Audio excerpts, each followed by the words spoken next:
40 Rules of Love, Kira, Konya, May 1246.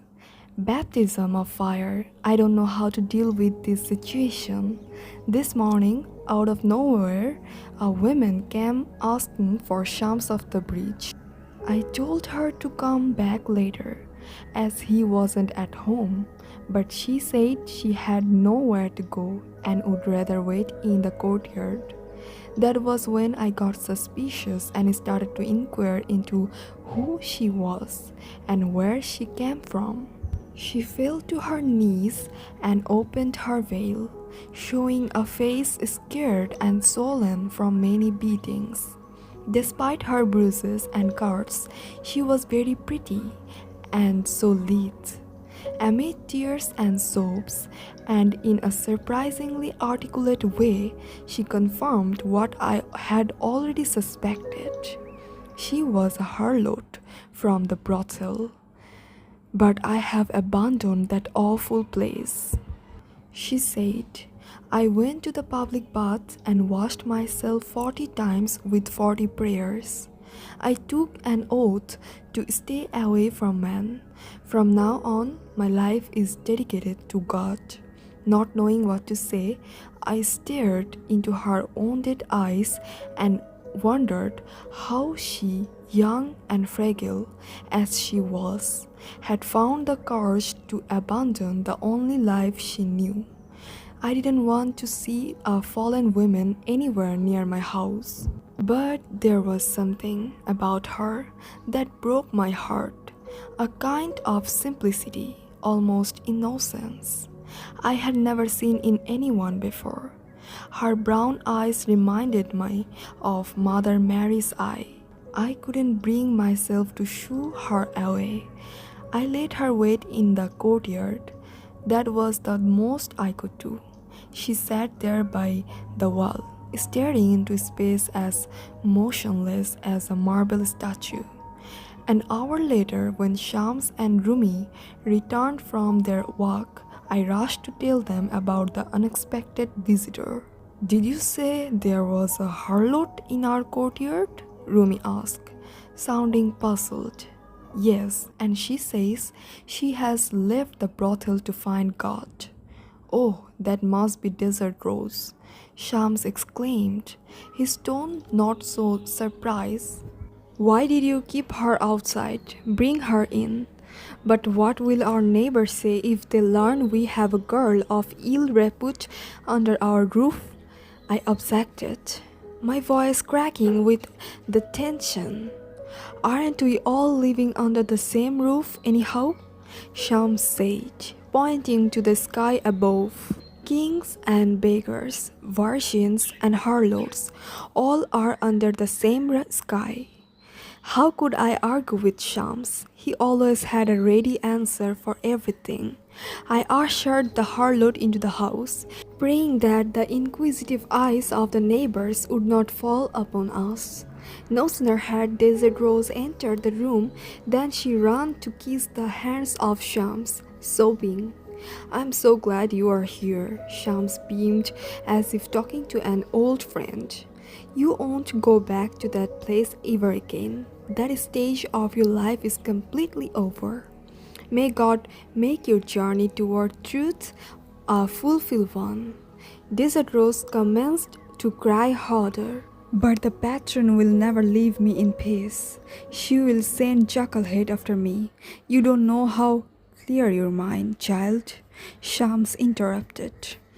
Remember another rule.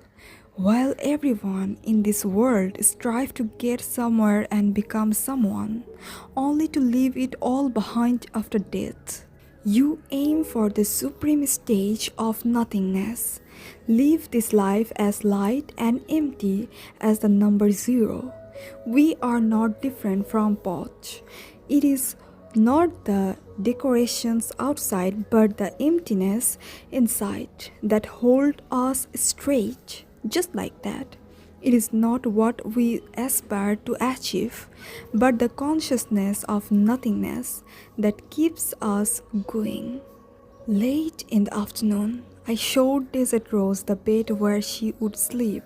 and when she fell asleep immediately, I returned to the main room, where I found Rumi and Shams talking. "You should come to our performance," Shams said when he saw me coming. "What performance?" I asked.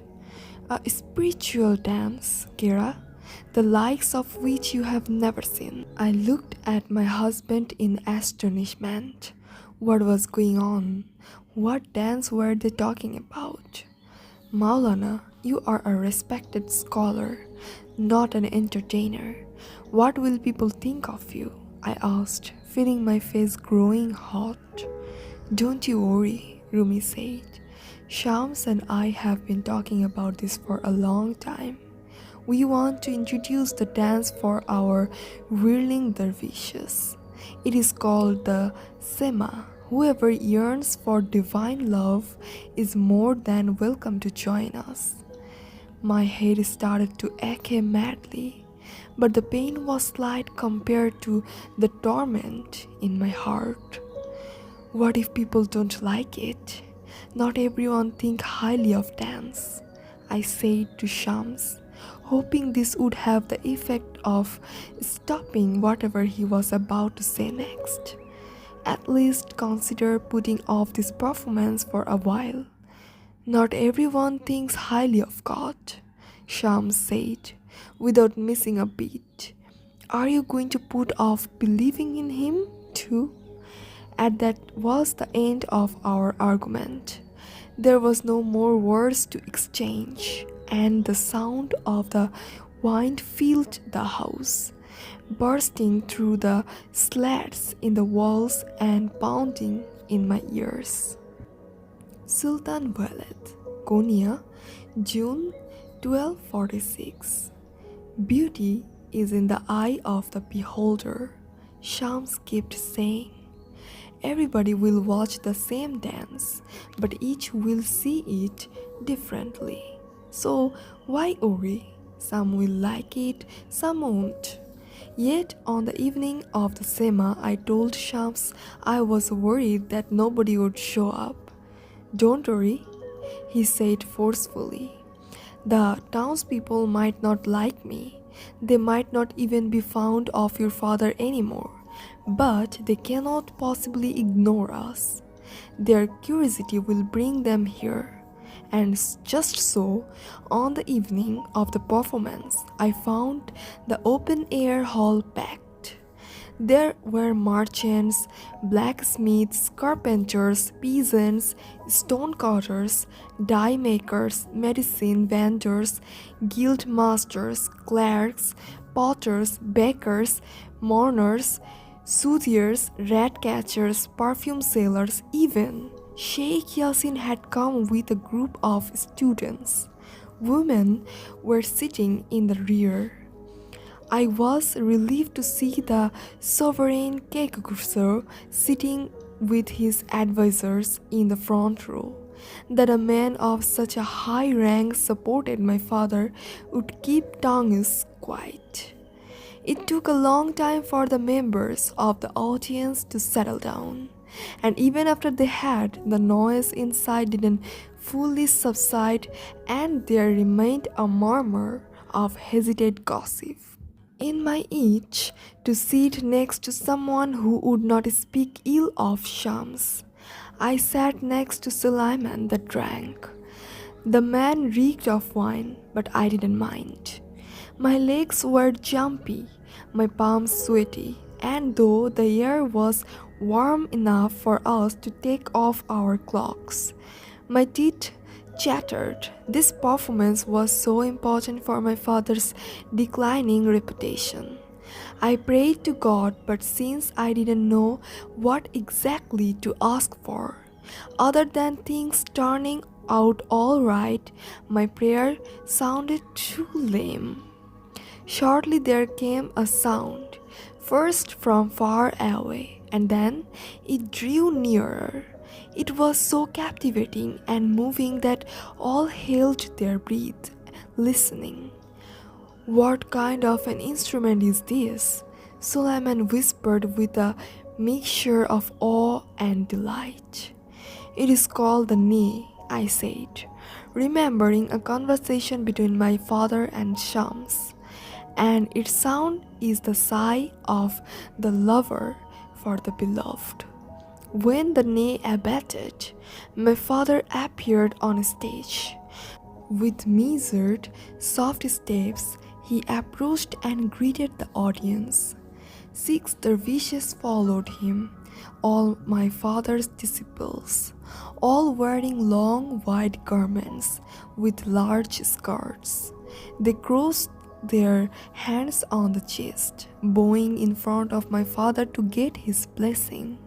Then the music started, and one by one the dervishes began to spin, first slowly, then with breathtaking speed, their skirts opening up like lotus flowers. It was quite a scene. I couldn't help but smile with pride and joy. Out of the corner of my eye, I checked the reaction of the audience. Even the nastiest gossipers were watching the performance with visible admiration. The dervishes whirled and whirled for what seemed like an eternity. Then the music rose, the sound of a reverb from behind a curtain catching up with the knee and the drums. And that was when Shams of the Breach entered the stage, like the wild desert vine, wearing a darker robe than everyone else and looking taller. He was also spinning faster. His hands were wide open toward the sky, as was his face, like a sunflower in search of the sun. I heard many people in the audience gasp with awe. Even those who hated Shams of the Breach seemed to have fallen under the spell of the moment. I glanced at my father.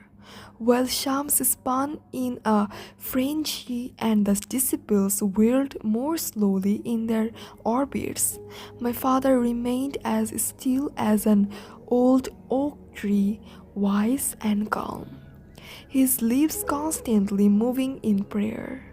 Finally, the music slowed down. All at once, the dervishes stopped whirling, each lotus flower closing up into itself. With a tender salute, my father blessed everyone on stage and in the audience. And for a moment, it was as if we were all connected in a perfect harmony. A thick, sudden silence ensued. Nobody knew how to react. Nobody had seen anything like this before. My father's voice pierced in silence. This, my friends, is called the Sema, the dance of the whirling dervishes. From this day on, dervishes of every age will dance the Sema, and hand pointed up to the sky, the other hand pointing down to the earth. Every speck of love we receive from God, we pledge to distribute to the people. The audience smiled and mumbled in agreement. There was a warm, friendly commotion all over the hall. I was so touched by seeing this affirming response that tears welled up in my eyes. At long last, my father and Shams were beginning to receive the respect and love that they most certainly deserved.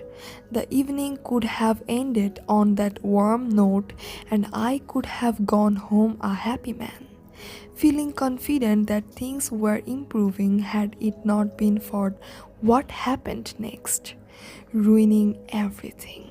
Suleiman the Drunk, Konya, June 1246. Blood and thunder. What an unforgettable evening. I still have not recovered from this effect. And of all the things that I have witnessed tonight, the most startling was the final. After the Sema, the great Kekurso too stood up, his eyes ranging round the room imperiously. In consummate smugness, he approached the stage and, after giving a great whoop of laughter, he said, "Congratulations, dervishes. I was impressed by your performance." Rumi gracefully thanked him, and all the dervishes on stage did the same. Then the musician stood up together and greeted the sovereign with ultimate respect, his face brimming with satisfaction. Kakurso signaled to one of his guards, who immediately handed him a velvet pouch. Kakurso bounced the pouch in his palm several times to show how heavy it was with golden coins, and then flung it on the stage. People around me sighed and applauded. So deeply were we moved by the generosity of our ruler. Content and confident, Kakurso turned to leave, but no sooner had he taken a step toward the exit than the very pouch he had flung on the stage was tossed back at him. The coins landed under his feet, jingling like a new bride's bracelet. Everything had happened so fast that for a full minute we all stood still and perplexed, unable to make sense of what was going on. But no doubt the one who was most shocked was Kakurso himself. The insult was so obvious and definitely too personal to be forgivable. He looked over his shoulder with unbelieving eyes to see who could have done such a horrible thing. It was Shams of the Breach. All heads turned toward him as he stood on a stage, arms akimbo, his eyes wild and bloodshot. "We don't dance for money," he boomed in a deep voice. "The Sema is a spiritual dance performed for love and loved one. So take back your gold sovereign. Your money is no good here." A dreadful silence descended upon the hall. Rumi's elder son looked so shaken that all the blood had been drained from his young face. Nobody dared to make a sound. Without a sigh, without a gasp, we all held our breaths, as if the skies had been waiting for the signal. It started to rain, sharp and stinging. The raindrops dawned everywhere and everyone in their steady sound. "Let's go," Kakurso yelled to his men, his cheeks wobbling with humiliation, his lips quivering uncontrollably, and his shoulders visibly slumped. The sovereign headed for the exit. His many guards and servants squared behind him one by one, stomping on the spilled coins on the floor with their heavy boots. People rushed to scoop up the coins, pushing and pulling one another. As soon as the sovereign had left, a murmur of disapproval and disappointment rippled through the audience. "Who does he think he is?" some people burst out. "How dare he insult our ruler?" Others joined in. "What if Kakurso makes the whole town pay the price now?" A group of people stood up, shaking their heads in disbelief, and stalked toward the exit in a clear sign of protest. At the head of the protesters were Sheikh Yasin and his students. To my great surprise, I noticed among them two of Rumi's old disciples and his own son, Aladdin. Aladdin, Konya, 1246. By Allah, I had never been so embarrassed in my life. as if it weren't shameful enough to see my own father in cahoots with heretic. I had to suffer the mortification of watching him lead a dance performance. How could he disgrace himself like that in front of the whole town? On top of this, I was utterly appalled when I heard there was among the audience a harlot from a brothel. As I sat there wondering how much more madness and destruction my father's love for Shams could cause us all, for the first time in my life I wished to be the son of another man. To me, the entire performance was sheer skirlish, but what happened afterward was far beyond the pale. How could that insolent man find the nerve to pour scorn on our ruler? He is very lucky that Kakurso didn't have him arrested on the spot and sent to the gallows. When I saw Sheikh Yasin walk out after Kekurso, I know I had to do the same. The last thing I wanted was for the townspeople to think that I was on the side of a heretic. Everyone had to see once, and for all that, unlike my brother, I wasn't my father's puppet. That night I didn't go home. I stayed at Irshad's house with a few friends. Overcome with emotion, we talked about the day events and discussed at great length what to do. That man is a terrible influence in your father, said Irshad doggedly.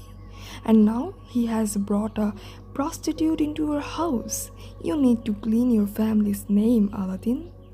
As I stood listening to these things they said, my face burning with a scalding shame. One thing was clear to me. Shams had brought us nothing but misery. In unison, we reached the conclusion that Shams had to leave this town, if not willingly, then by force. The next day, I went back home determined to talk to Shams of the bridge man to man. I found him alone in the courtyard, playing the knee, his head bowed, his eyes closed, his back turned to me, fully immersed in his music. He hadn't noticed my presence. I approached as quiet as a mouse, taking the opportunity to observe him and get to know my enemy better. After what seemed like several minutes, the music stopped. Shams raised his head slightly, and without looking in my direction, he murmured flatly as if talking to himself, "Assalamu alaikum, Aladdin. Were you looking for me?" I didn't say a word. Knowing of his ability to see through closed doors, it didn't surprise me that he had eyes in the back of his head.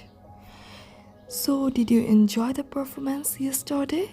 Shams asked, now turning his face toward mine.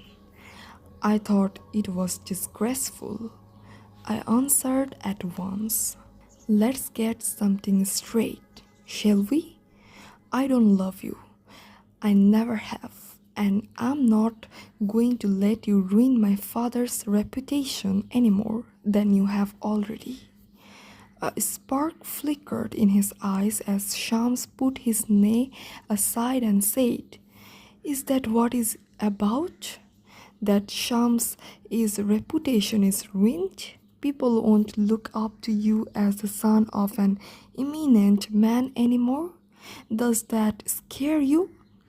Determined not to let him get under my skin, I ignored his mordant remarks.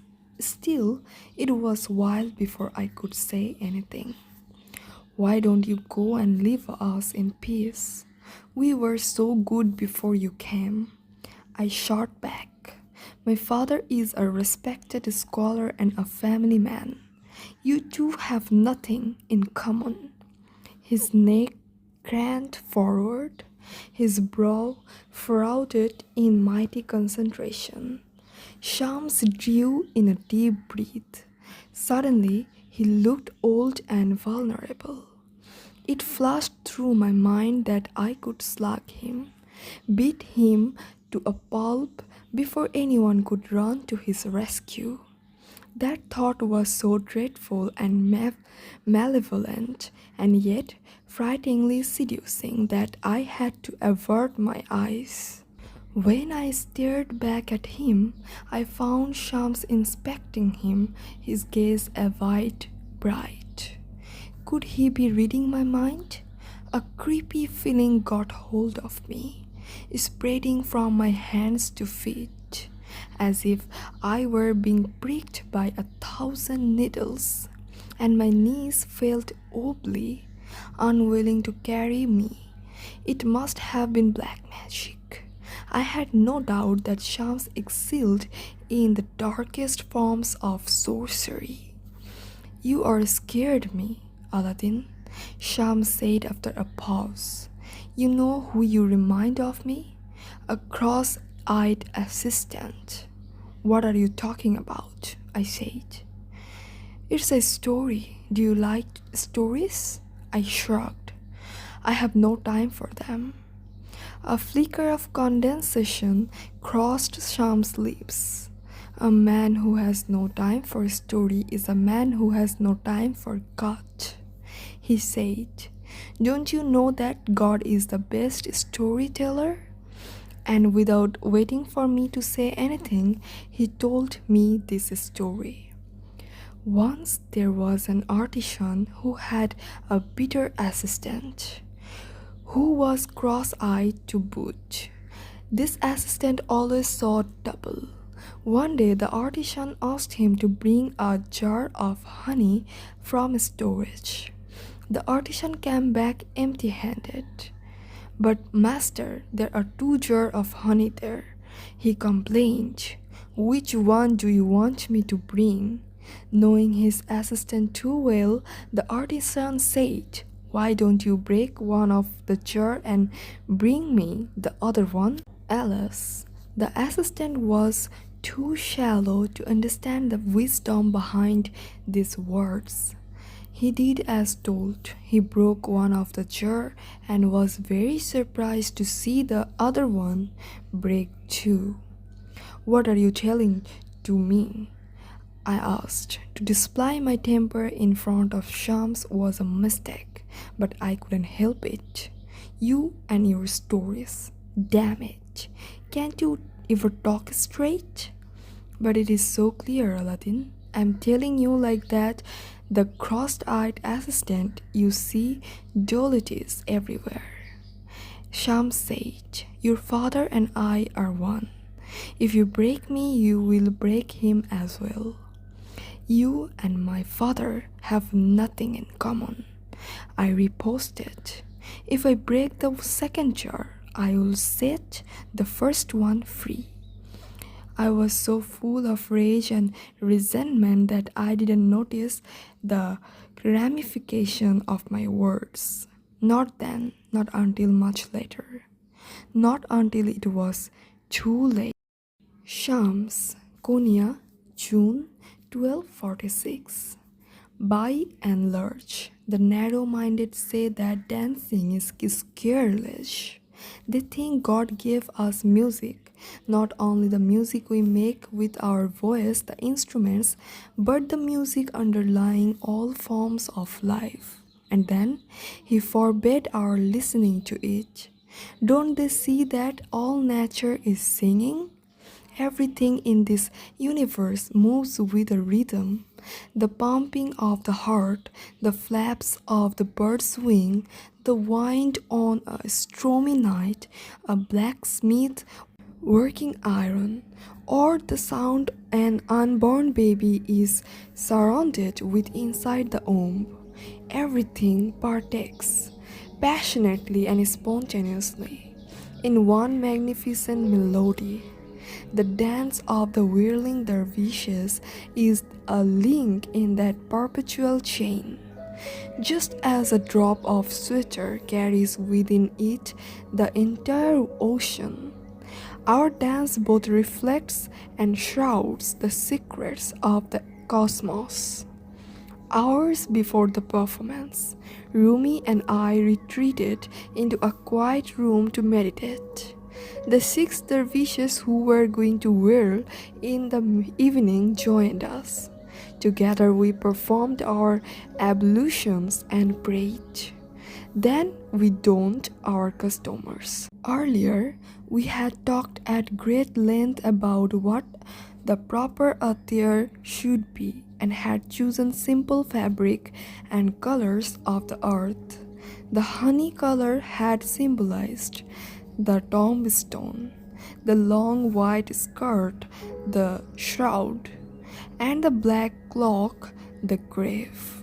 Our dance projected how Sufis discard the entire self, like shedding a piece of old skin. Before leaving the hall for the stage, Rumi recited a poem. The Gnostic has escaped from the 5 senses and the 6 directions and make you aware of what is beyond them. With those feelings, we were ready. First came the sound of Ney, then Rumi entered the stage in his capacity as Semajan Beshi. One by one, the dervishes followed him, their heads bowed in modesty. The last to appear had to be the sheikh. As firmly as I resisted the suggestion, Rumi insisted on my performing that part tonight. The Hafiz chanted a verse from the Quran. There are certainly signs on earth for people with certainty, and in yourselves as well. Do you not see? They started the Khudim, accompanying the piercing sound of Ney and Ribab. Listen to the reed and the tale it tells, how it sings of separation. Ever since they cut me from the reed bed, my will has caused men and women to weep. Giving himself over to the hands of God, the first dervish started to whirl, the hems of his skirts gently swishing with a separate life of their own. We all joined in and whirled until there remained around us nothing but oneness. Whatever we received from the skies, we passed on the earth from God to people. Each and every one of us become a link connecting the lover to the beloved. When the music ceased, we joined both to the essential forces, to the universe, fire, wind, earth, water, and fifth element, the void. I don't regret what transpired between me and Kekurso at the end of the performance, but I am sorry for putting Rumi in a difficult position. As a man who has always enjoyed privilege and protection, he has never felt before estranged from a ruler.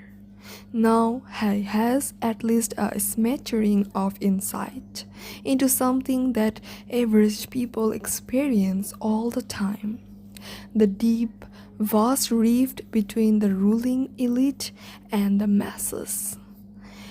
And with that, I suppose I am nearing the end of my time in Konya.